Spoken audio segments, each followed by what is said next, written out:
Have you ever noticed how much of life is spent chasing?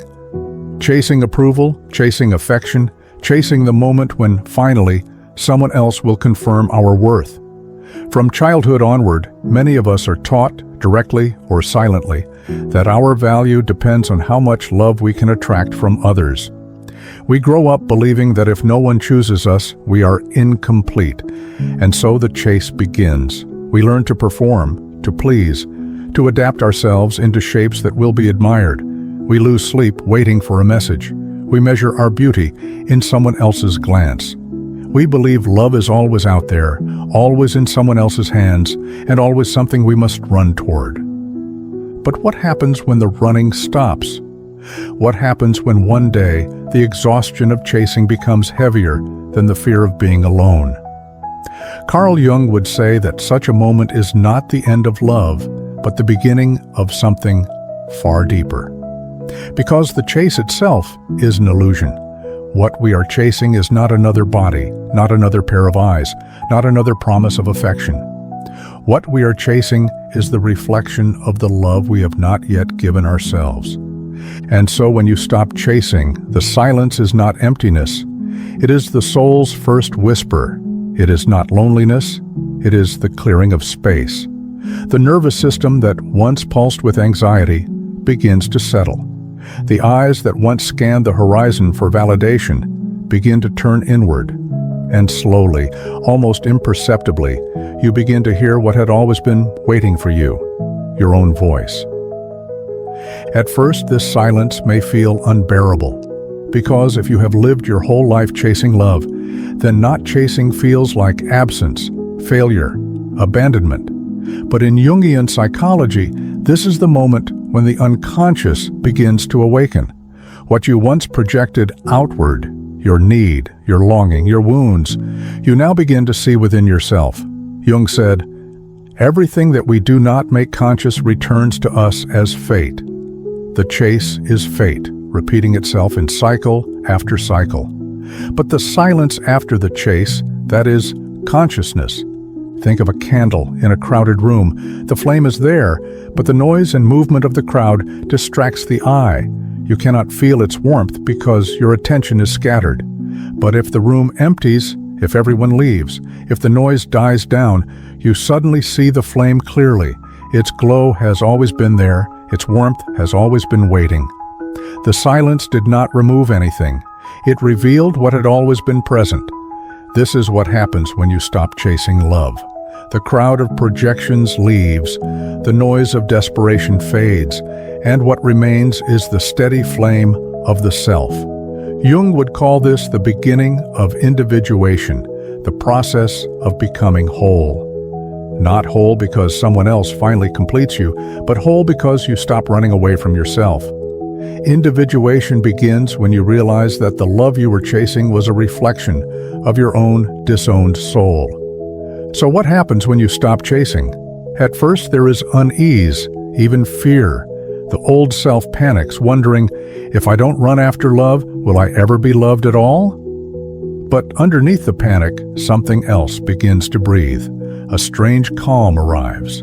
A feeling of power, subtle but undeniable, takes root. Because you are no longer begging, you are no longer bargaining, you are no longer molding yourself to be chosen. You are simply there, present, whole, alive. And paradoxically, that is when love begins to change. No longer the frantic grasping at crumbs, no longer the endless cycle of highs and lows, but something quieter, steadier, richer. A love that flows toward you without being chased. A love that is not sought, but recognized. The chase, Jung would say, belongs to the ego, the restless part of us that cannot sit still, that fears rejection more than anything else. But the stillness after the chase belongs to the self.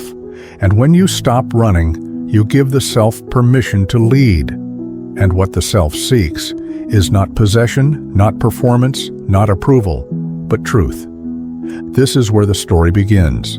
The story of what really happens when you stop chasing love. When the chase ends, what comes first is silence. Not the kind of silence that comforts, at least not right away. At first it is raw, unsettling, almost frightening.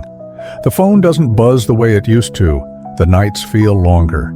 The absence of someone else's gaze feels like a void. You may sit in your room staring at the ceiling, asking yourself, did I make a mistake? Did I walk away too soon? What if love never finds me again? This is the voice of habit, because chasing love becomes a rhythm, a constant hum in the background of life. Even when you're tired, even when you know the chase leaves you empty, there is something comforting about the noise. To sit without it feels unnatural. The silence after desire feels, at first, like loss. But Jung would tell us that what feels like loss is often the first sign of transformation. The silence is not punishment, it is invitation. The unconscious, once drowned out by longing and projection, finally has a chance to speak. What once was hidden begins to rise. Memories surface. Old wounds ache again. Questions that you have avoided for years come knocking. Who am I when I am not loved by another? What do I desire when no one is watching? What is left of me when all the masks fall away? This silence is the gateway to individuation. Jung described individuation as the path toward wholeness, the process of uniting your conscious self with the hidden depths of your unconscious. And here is the paradox. It often begins not in fullness, but in emptiness. When you stop filling every gap with pursuit, the emptiness reveals what you were running from. Think of a riverbed when the flood recedes. For a while, the waters raged so loudly that you could not see the bottom. You thought the river was endless. But when the waters fall silent, you see the stones that have always been there, shaped by years of current, hidden beneath the surface. The silence of not chasing love is like that. The flood of pursuit calms. The stones of your soul appear. At first, those stones may look jagged: loneliness, fear, abandonment. The sharp edges of rejection still cut your hands. But if you dare to keep looking, you notice other stones, smooth ones, polished by time. Strength you didn't know you had. Creativity waiting for space. Intuitions that had been drowned out by noise. Desires not for another person, but for life itself. These too were always within you. You simply couldn't see them while the river roared. And something else happens in this silence. The energy you once poured into chasing begins to turn inward. Jung often spoke of libido, not only as sexual energy, but as the raw force of the psyche, the life energy that fuels all growth. When you chase, that energy flows outward, scattered in pursuit of another's validation. But when you stop chasing, the libido withdraws, not to die, but to transform. It begins to feed the soul. Dreams become more vivid. Intuitions sharpen. You notice small details in the world that once escaped you. You feel alive in a way that has nothing to do with being loved by another. Society fears this silence because it cannot control it. The world is comfortable with people chasing, always needing, always molding themselves to be chosen. But the one who sits in silence, who does not beg, who no longer plays the game, that person becomes mysterious, unpredictable, untouchable, and yet deeply magnetic. Jung would say that this silence is the threshold of the shadow. All the parts of yourself that you denied in the pursuit of love begin to stir.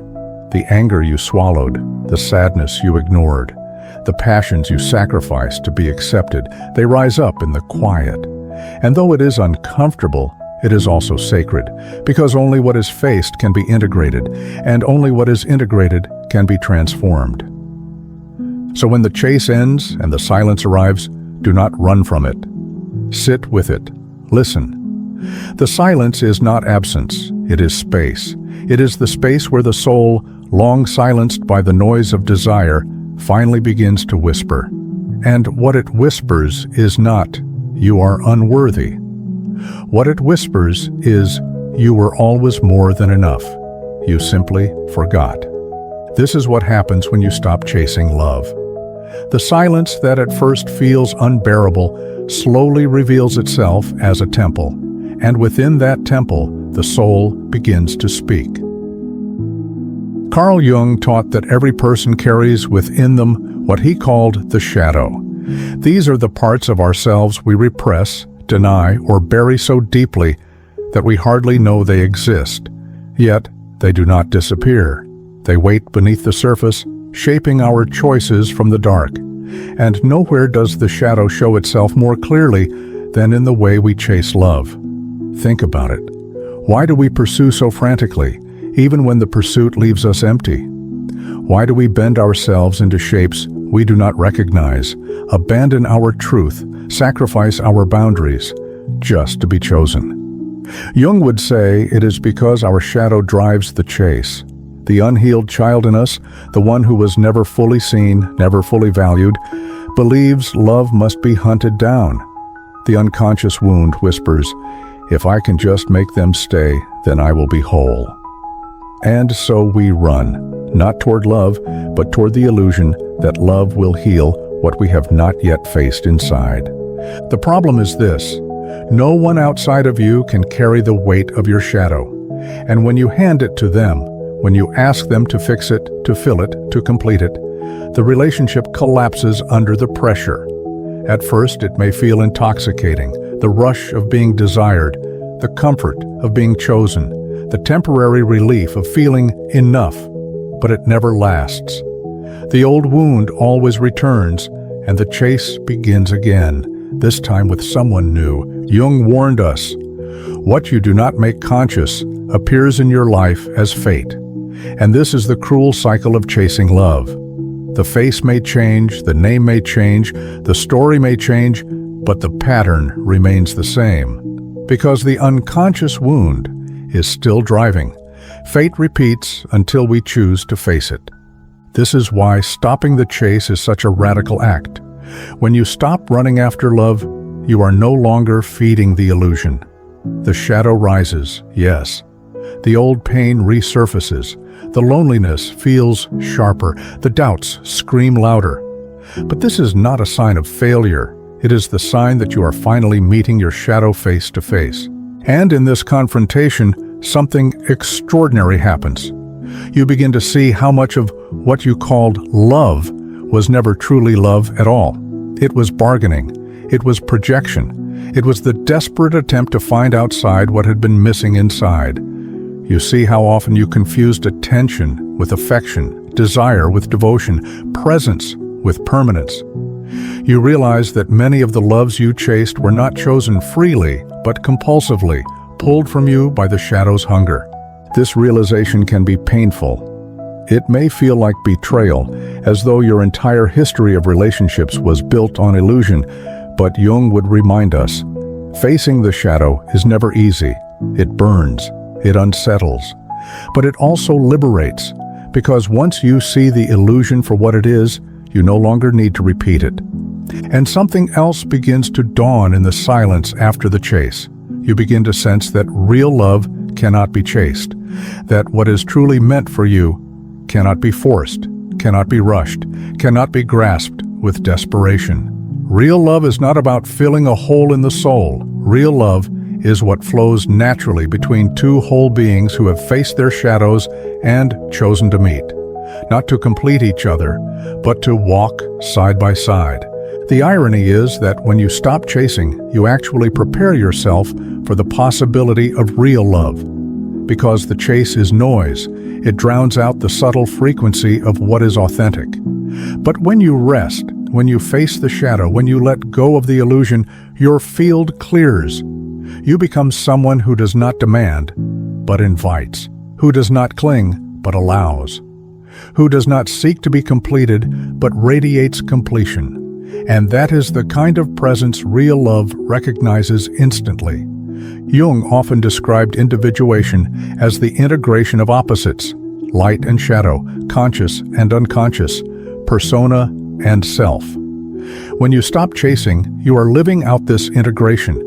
You are no longer split between the mask you present to be loved and the wound you hide in the dark. You begin to gather all of yourself into one whole. And that wholeness, even before another soul enters your life, feels like love. So what happens when you stop chasing love? You face the shadow. you break the illusion. And though it hurts at first, what emerges is freedom.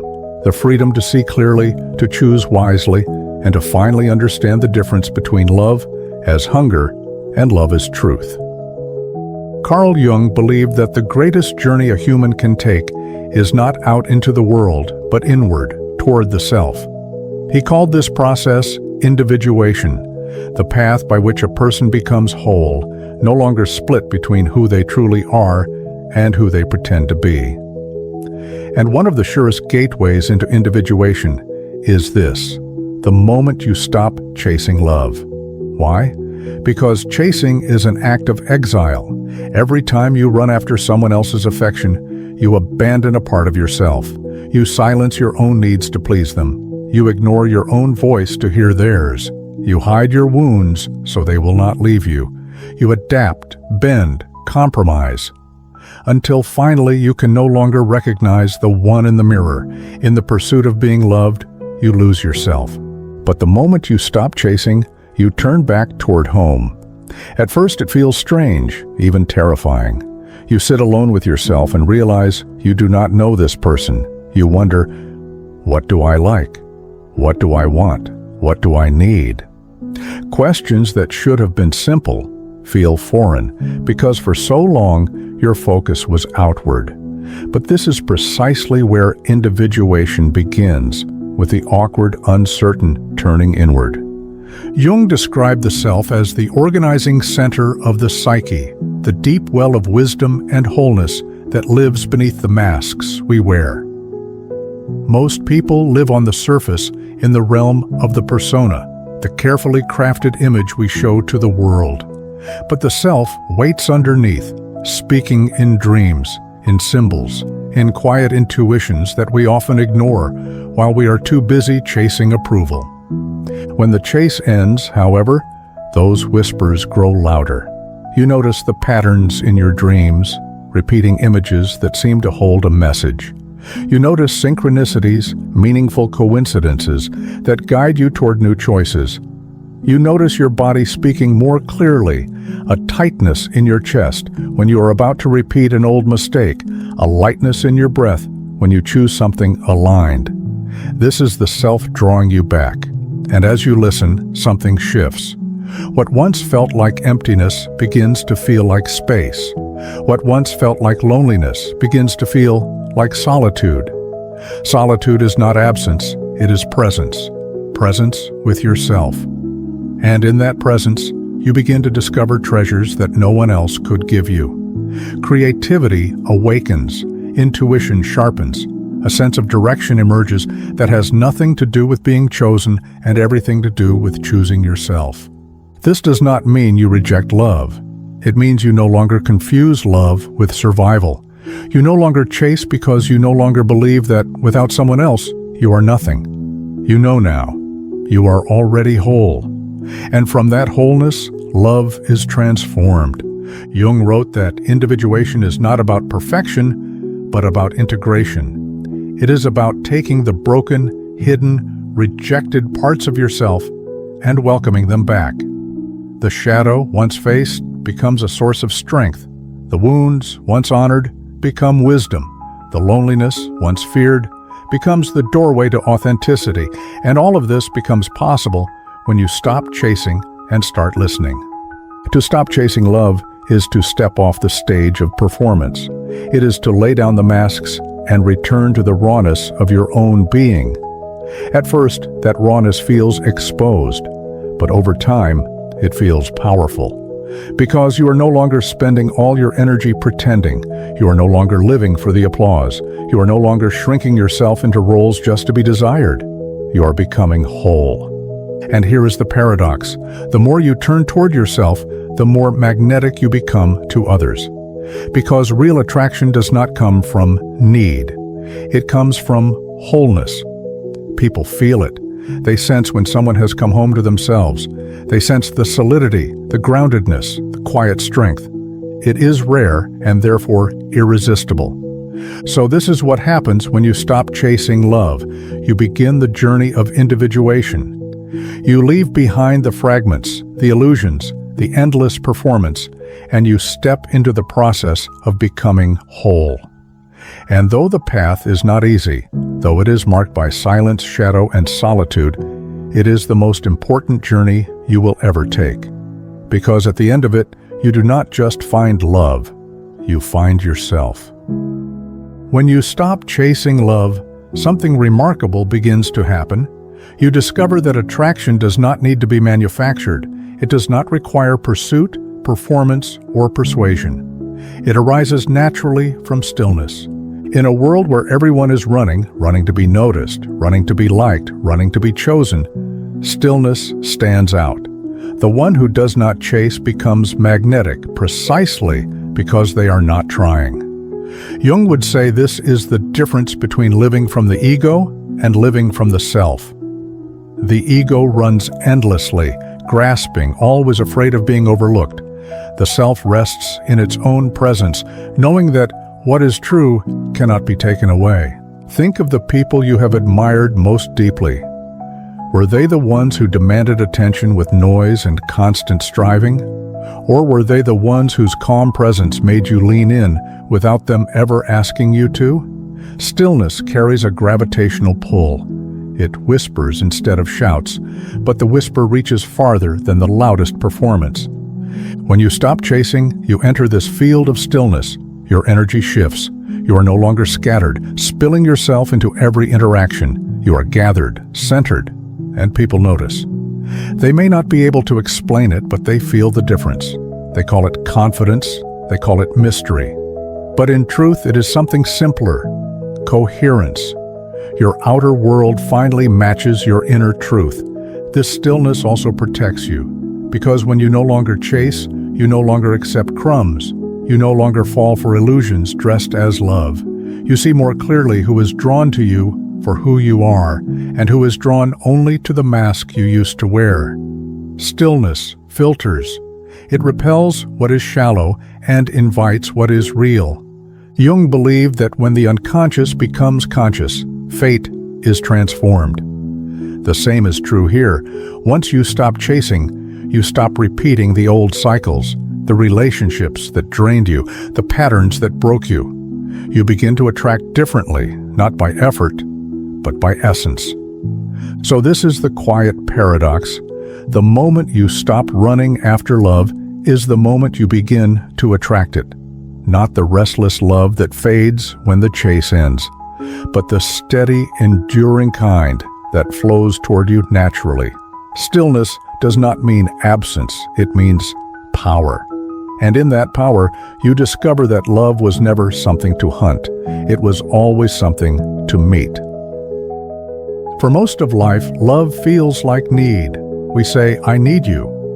We believe we cannot live without another's attention, another's presence, another's hand in ours. And so love becomes hunger, a grasping, restless reaching that leaves us emptier the more we feed it. But when you stop chasing, something extraordinary happens. The hunger quiets. And in its place, choice is born. Carl Jung reminded us that true transformation happens when we integrate what once controlled us unconsciously. When love was need, the unconscious shadow held the reins. Old wounds whispered, "You are not enough unless someone wants you." And so you obeyed. You ran. You clung. You sacrificed yourself just to feel whole for a moment. But once the chase ends, you begin to see the illusion. You realize you do not need love to survive. You desire it, yes, but your life does not collapse without it.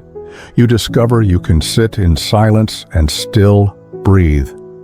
You can walk alone and still feel grounded. You can wake up without a message from anyone and still find joy in the day ahead. This is freedom from need. And from that freedom, a new kind of love becomes possible. A love not born of desperation, but of abundance. A love chosen, not hunted. You are no longer saying, "I need you so I can feel alive." You are saying, "I am alive already. I choose to share this aliveness with you." Can you feel the difference? One is dependency, the other is devotion.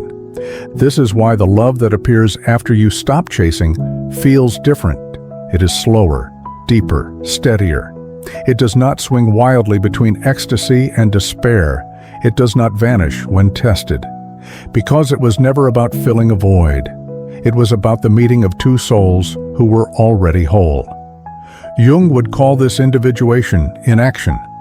When two people have stopped projecting their missing pieces onto one another, they can finally meet in truth. No longer savior and saved, no longer chaser and chased, simply two beings walking side by side. That is love born of choice. So when you stop chasing, you do not lose love, you free it. You give it space to emerge in its purest form, not need, but choice, not desperation, but devotion.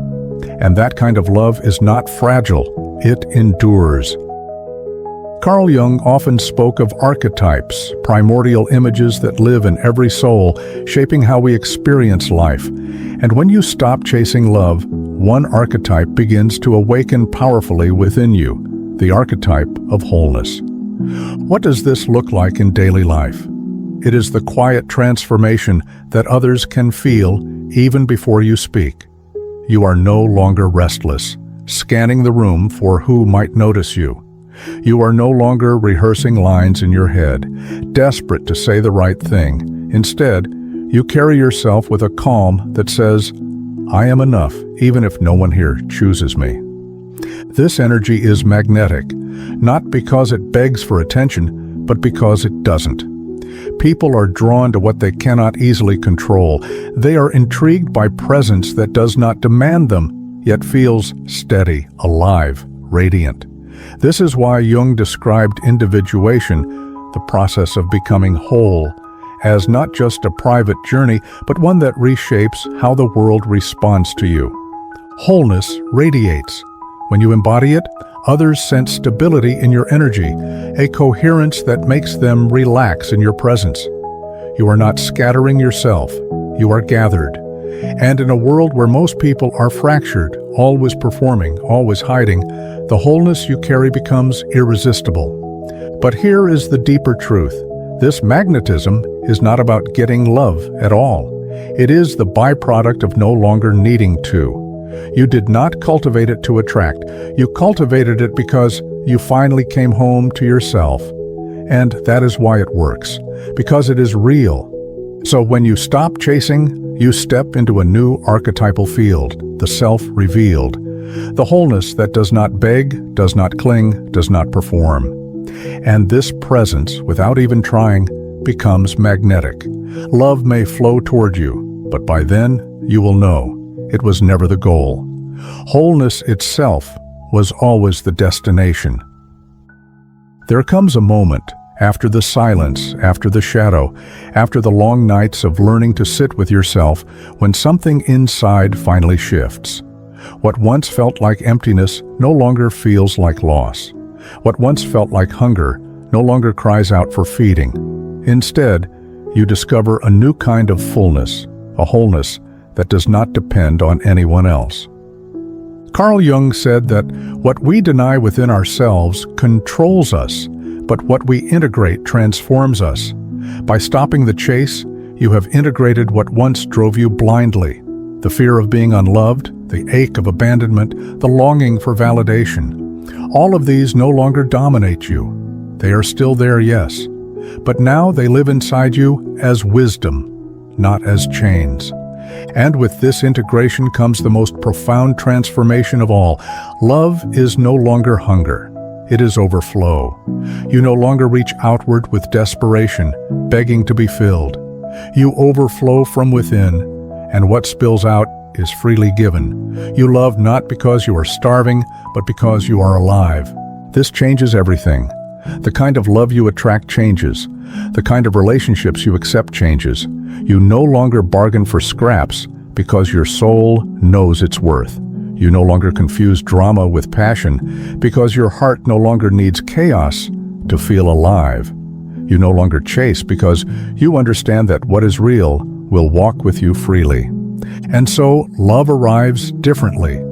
It comes slowly, quietly, like a stream finding its way through the earth. It comes not to complete you, but to accompany you. It comes not to fill your emptiness, but to meet your fullness. And when it does, you recognize it, not with panic or urgency, but with calm, because you know you were whole before it came, and you will remain whole if it goes. This is what happens when you stop chasing love. You discover that the love you were always searching for was not outside of you. It was within you, waiting for silence, waiting for space, waiting for you to stop running long enough to hear it. And when you find it, every other love in your life becomes clearer, purer, freer. So if you find yourself in the silence now, unsure, restless, tempted to run again, trust it. The silence is not absence. It is the ground of transformation. The shadow that rises is not punishment. It is your soul asking to be seen. And the wholeness that waits beyond the chase is not a dream. It is your birthright. Jung would tell you, the journey to the self is the journey to love, not the hungry love that clings, but the radiant love that flows from a soul that has come home. And once you have tasted that, you will never again confuse chasing with loving. You will never again mistake hunger for devotion. You will know love is not pursuit. Love is presence. Love is truth. Love is overflow.